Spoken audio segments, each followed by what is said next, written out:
And my name is Siti Nushatika binti Abdul Aris. So today I want to present about the term of agency problem. So the term of agency problem is referred to a conflict of interest that arises when the principals of investor or shareholder entrust the management of a firm with the duty of safeguarding their interests, but this agent abuse their position of authority and influence for their own personal gain, such as purchasing costly car for their own usage at the company expense. Agency will face a problem when the company money had been used for the things that not for the company.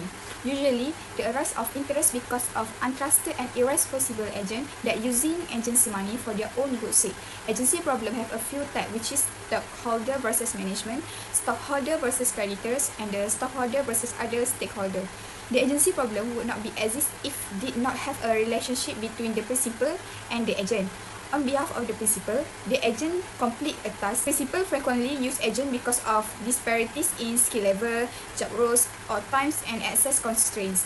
The agency problem dangerous for business grow because it can cause a bankruptcy and others. Agency must handle the interest as good as they can to avoid any complicated conflict. So the issue that we choose for our case study is from the company Nokia, and the title of the issue is called A Missed Call on Adaptation. Nokia, once a dominant player in the mobile phone industry, faced a significant challenge due to the agency problem. As the smartphone revolution emerged, Nokia management hesitated to embrace the new technology, clinging to their successful feature phone business model. This reluctance resulted in missed opportunity to capitalize on the growing demand for smartphones. Competitors like Apple and Samsung seized the chance to lead the smartphone market, while Nokia struggled to catch up. Now I will talk about cause of agency problem.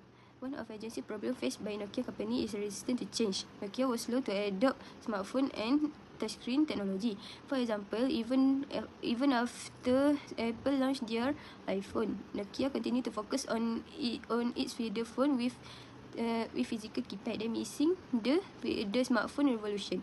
Next problem is short-term focus. Management prioritize immediate profits over long-term innovation. For example, even though Nokia Symbian operating system was become outdated, the company continued to rely on it for too long. Lastly, Nokia's lack of the strategic adaptation. Nokia failed to develop two app ecosystem. When Apple App Store and Google Play rapidly expanding, Nokia failed to prioritize its own apps because Nokia always Store had a much smaller selection. Hi, my name is Nur Alana binti Abu Bakar and my matric number 077415. My first solution on how to reduce the agency problem in company. The first one is align management incentives with long-term goals. To solve this, Nokia might have addressed this by focusing management compensation on long-term success factors like market share, technical development, and customer base growth. For example, attribute stock option and executive compensation to long-term objectives like creating new technology, controlling the smartphone industry, or successfully breaking into emerging markets. The second one is instill a long-term vision at the executive level. To solve this problem, the company should encouraging a broader focus on innovation and future-proofing the business, which is the agency should give a clearly defined a long-term strategic plan. A clear long-term strategy that highlighted the importance of technical innovation and adaptation should have been developed and distributed by the management. This would change the company's strategy to concentrate on new trends like app ecosystem and touch-based device, as well as establishing specific standards for the creation and uptake of new platforms like iOS or Android. The third one is the agency should invest in building a competitive app ecosystem early. Nokia could to have given top priority to building a strong app platform in order to minimize the agency problem. They should prioritize platform development, which is redistribute resources and concentrate on creating a competitive and open app ecosystem like the App Store or Play Store equivalent that might attract customers and developers from outside the company. For the summary for agency problem, the agency problem arises when the interests of principal and agents does not align. As seen in Nokia's fall in the mobile phone industry, resistance to change, short-term thinking, and poor strategic adaptation prevented Nokia from capitalizing on the smartphone revolution. To address agency problems, businesses should align management incentives with long-term goals, instill a forward-looking mindset in leadership, and prioritize strategic investment, such as competitiveness ecosystem. These measures ensure decisions focus on sustainable growth and adaptation. Nokia's failure highlights the importance of bridging the gap between shareholders and management to maintain competitiveness in dynamic markets.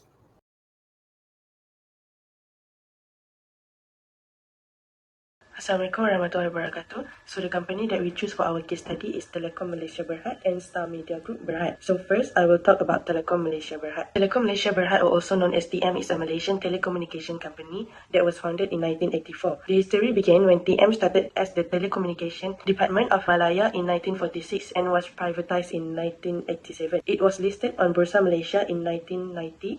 TM offered a range of services including broadband, data, fixed line, pay television and network services. TM's headquarters are in Menara Telecom, Kuala Lumpur, Malaysia. The government owns 19.95% of the TM, while the others own 32.22%. TM focuses on improving customer experience, operational efficiency and productivity. So here are some of the key financial highlights based on the latest available data of 2023. I will only provide two main elements among all the group's financial highlight in this introduction part. The first one is revenue. TM's revenue has seen steady growth in recent years, driven by its broadband, internet services, and data center businesses. As the most recent quarterly or annual reports, the group's total revenue is typically in the range of RM 12 to 14 billion annually, depending on the financial year. The second one is net profit.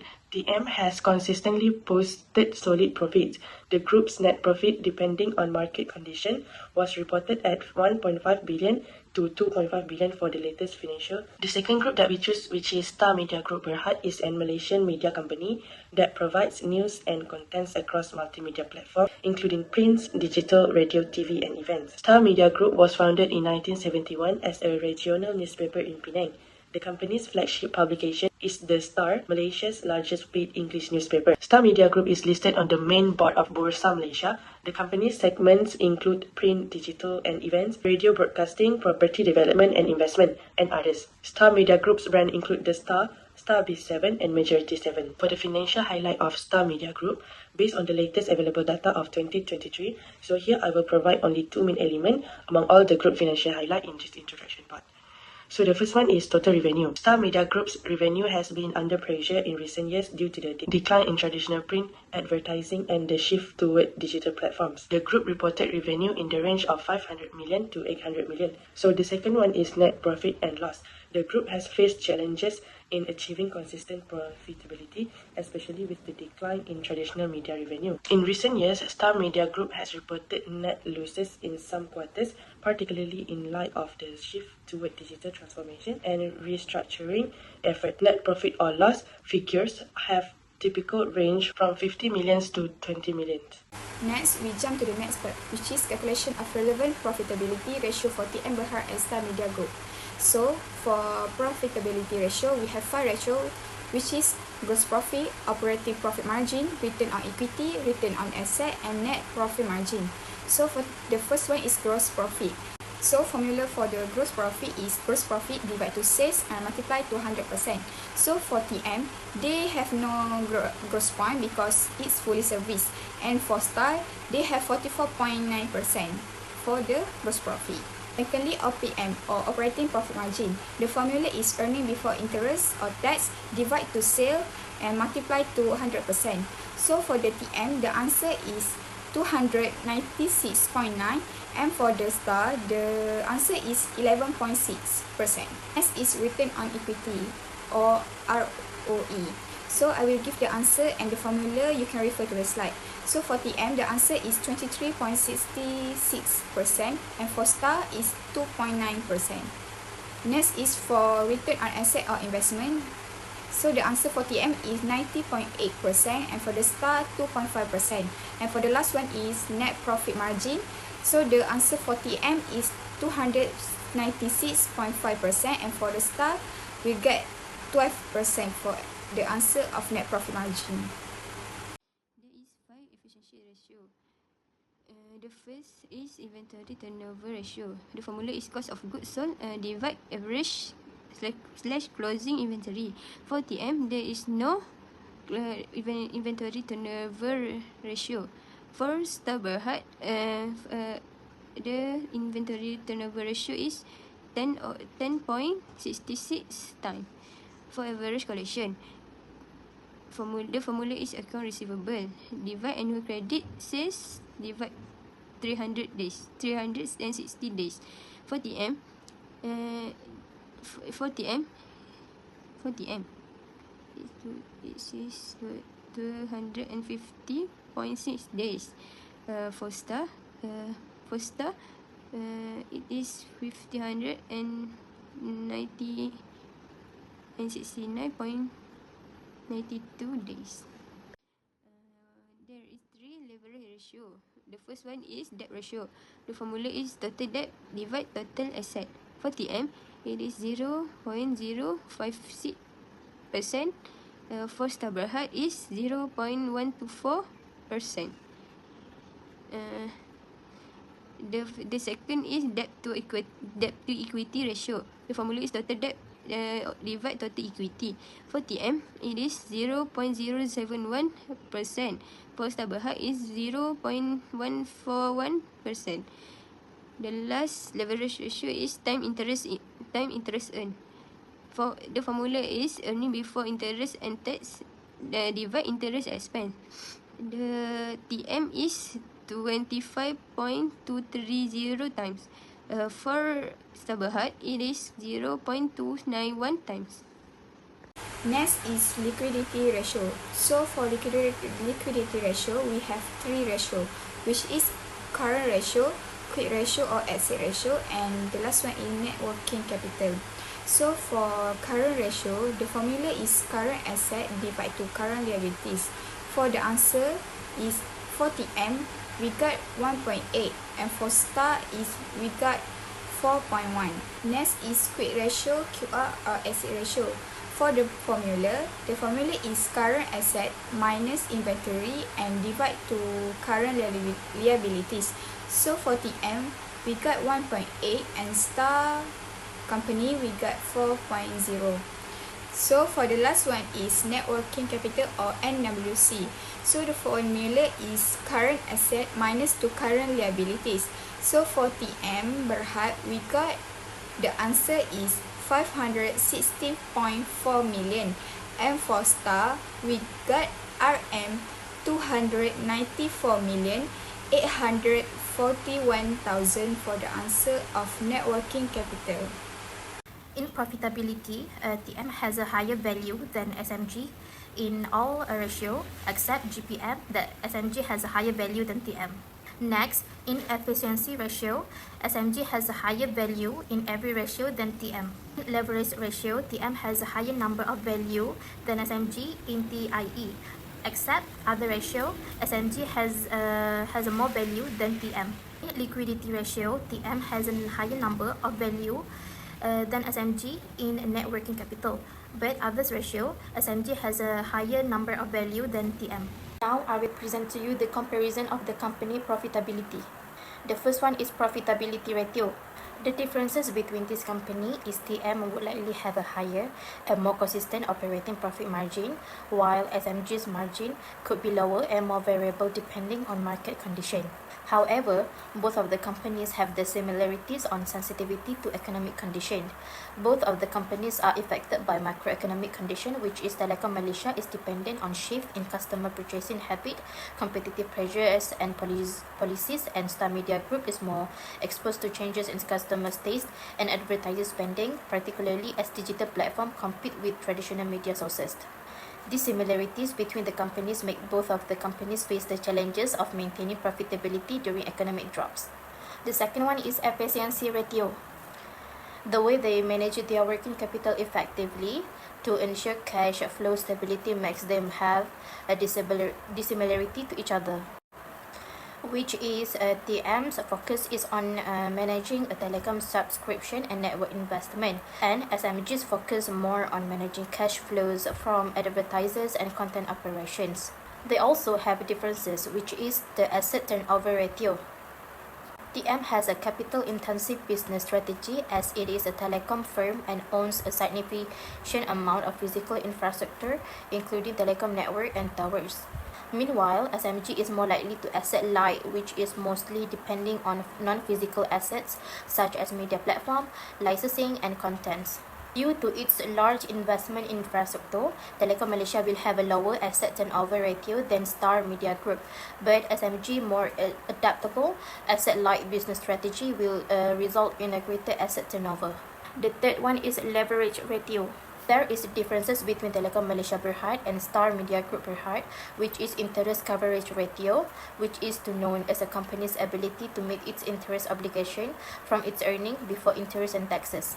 Telekom Malaysia enjoys a steady and consistent flows of income like internet and mobile services. Because of this, it usually produces a steady cash flow, which help the company's ability to cover down its debit. This result in a higher interest coverage ratio. Meanwhile, SMG's income are more inconsistent and depending on advertising.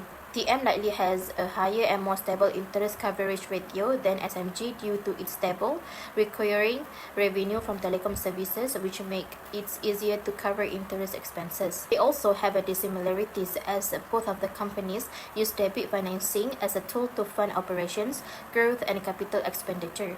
For example, TM use financing its major infrastructure investment like data centers, telephone networks, and other through debit. Meanwhile, SMG use debit to finance investment, the creation of digital content, and growth into a new media platform.